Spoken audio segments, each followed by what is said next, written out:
Hi guys, welcome. Danny here from the Magic Junk Drawer. So a couple of other things that you can do to raise your vibration when you're just not really feeling it. First thing I would suggest is some type of exercise. Exercise is really helpful.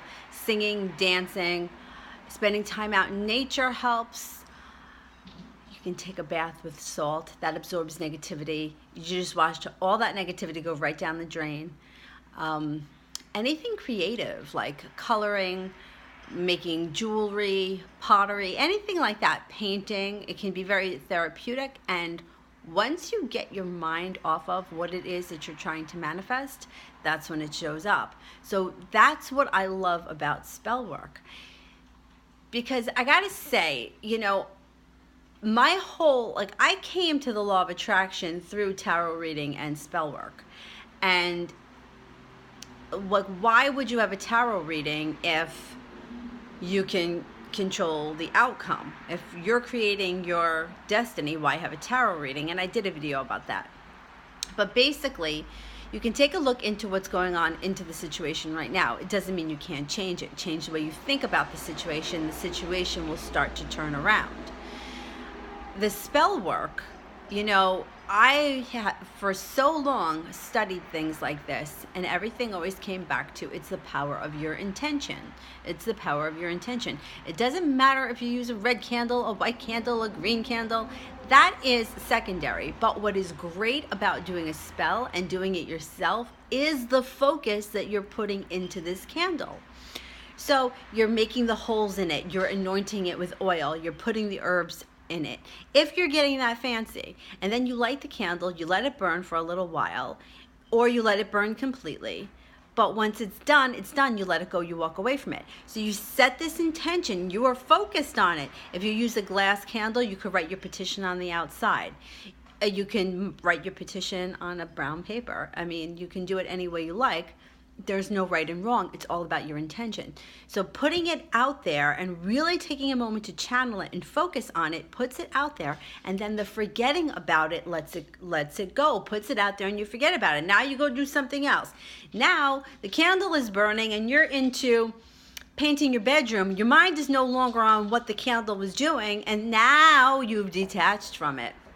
So it's that whole detachment that makes things happen.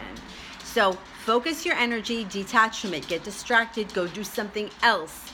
Go do anything else. Anything that takes some focus. Like if you were learning how to crochet, right? You'd have to really focus on it and you wouldn't be able to think about anything else. That's what you want to do. If you've never done yoga, go take a yoga class. You'll be like, what are these people doing? You have to focus on what you're doing so that you could keep up.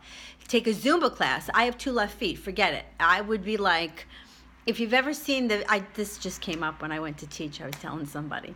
If you ever saw the episode of Three's Company where Janet's taking a dance class and Jack goes with her and he's like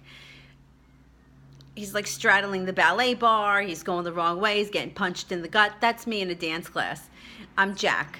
But do something like that, something that requires your focus. Once you start to get into the autopilot, now you've lost it. So there may have been a time, people always use the driving example.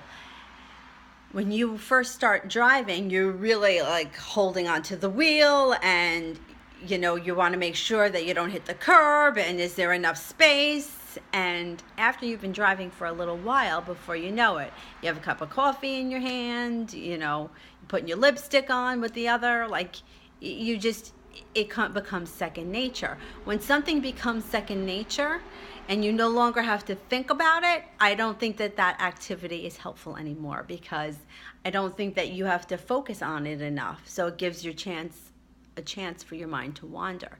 We don't want your mind to wander and think about what you did the spell on. We want your mind to focus on what you're doing right now. Maybe, I don't know why this comes to mind. I know back in the 70s, I think it was popular. I don't even know where. I think I may have found a box in the closet when we were moving years ago, and I asked my mother about it, because I know my mother didn't have I don't remember ever seeing them out, but it was like a kit where you beaded fruit and you took like a piece of sequins and it went like a needle, not a needle, like a sewing needle, but like a sewing pin, a pin that you would put in a shirt, and then you stuck it into the fake fruit. And then you made a bowl of the sequins fruit. I don't know what it was for. I guess it was some kind of decoration. But something like that may take a good deal of concentration. So you want to do something that requires your concentration so that you can forget about what it is that you're trying to manifest. Because once you forget about it is when it shows up. It happens all the time. And the reason why, for me, it's so easy for me to call in yoga students is because there's not that much of an emotional attachment. Like, in other words, it's not like it's something that's hanging over my head. Like, I'll just think to myself, oh, I haven't seen Joe for a while, and then all of a sudden he shows up in my class. Or I wonder where Mary's been, and then she shows up. I mean, and sometimes it happens really frequently, and then other times, like, I could go a long time without it happening, but we hear it all the time. Oh, I was just thinking about you. Oh, I was just going to call you.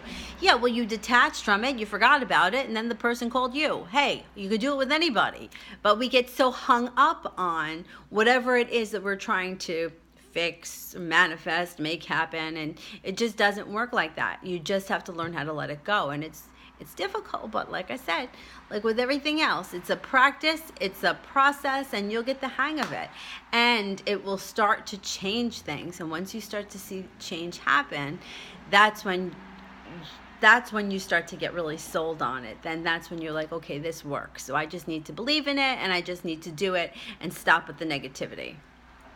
If you like what we're doing here at the Magic Junk Drawer, don't forget to like and subscribe, and we'll see you soon. Thanks for watching. Bye.